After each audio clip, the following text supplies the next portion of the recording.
नमस्कार. श्री स्वामी समर्थ. जय जय स्वामी समर्थ. आज स्वामी कृपा या चॅनलवर तुमचे खूप खूप मनापासून स्वागत आहे. आज पुन्हा नव्याने मी तुमच्यासाठी खूप सुंदर असा स्वामींचा अनुभव घेऊन आलेली आहे. परंतु अनुभव ऐकण्या अगोदर आपल्याला चॅनलला लाईक, शेअर आणि सबस्क्राईब करायचं आहे. तुमचा जर असा एखादा अनुभव असेल तर नक्कीच कमेंटमध्ये शेअरसुद्धा करायचा आहे. कारण आपला अनुभव का शेअर करायचा? कारण याच्यातून एखादा स्वामी सेवेकरी जरी घडला, तुमच्या अनुभवातून एखादा जरी स्वामी सेवेकरी घडला तर त्याचे पुण्य हे सांगता येणार नाही इतके आहे. तर आजचा व्हिडिओ सुरू करूया. तर आजचा व्हिडिओ आहे प्रसिद्ध मराठी कलाकार अशोक सराफ मामा यांचा. तर आता अशोक सराफ यांना कोण नाही ओळखत, सगळेच ओळखतात. तर त्यांना मामा या नावाने ओळखले जाते. तर अशोक मामा हे जेव्हा हम पांच हे नाटक केलं होतं त्यावेळी ते कोल्हापूरला गेले होते शूटिंगसाठी. तर शूटिंगसाठी गेलेले असताना तिथे शूटिंग झालं, पॅकअप झालं आणि एकच सीन करायचं बाकी होता. पण त्यांना एका ॲडसाठी फोन आला आणि अचानक त्यांना ॲडसाठी पुण्याला यावं लागणार होतं.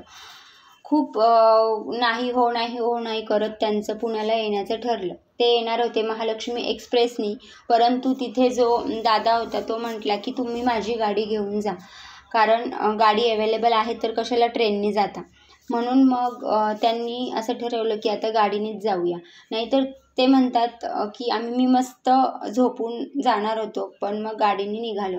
गाडीने निघाल्यानंतर पुण्यापर्यंत येण्याच्या अगोदर, म्हणजे पुण्या 30 किलोमीटर असेल अशा वेळेला त्यांचा तिथे ॲक्सिडेंट झाला आणि मी इथे वरती दाखवल्याप्रमाणे गाडीचा अगदी एखादा कागद चुरगळावा अशा प्रकारे गाडीची अवस्था झाली.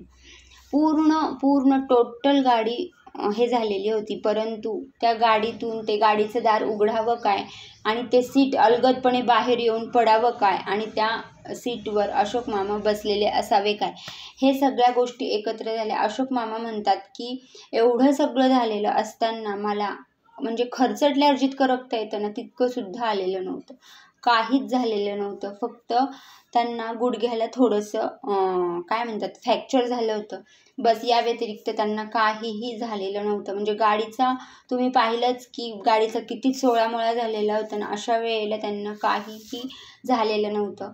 तर ते म्हणतात की मी अक्षरशः बेशुद्ध झालेलो होतो, परंतु त्यावेळेस म्हटले जर का स्वामी माझ्या पाठीशी नसते तर मामा म्हणतात की मी आज वाचलोच नसतो, मी आज तुमच्यात नसतोच, अशा प्रकारे ते बोलले. कारण तो ॲक्सिडेंट एवढा भयंकर होता आणि अशा ह्याच्यातून मामांना सुरक्षितपणे आपल्या स्वामींनी वाचवलं होतं.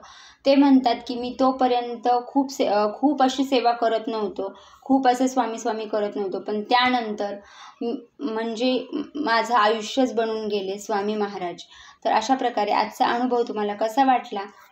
आवडला असेल तर कमेंटमध्ये नक्की सांगा. तुमचा अनुभवसुद्धा शेअर करा. लाईक, शेअर आणि सबस्क्राईब करा. श्री स्वामी समर्थ. धन्यवाद.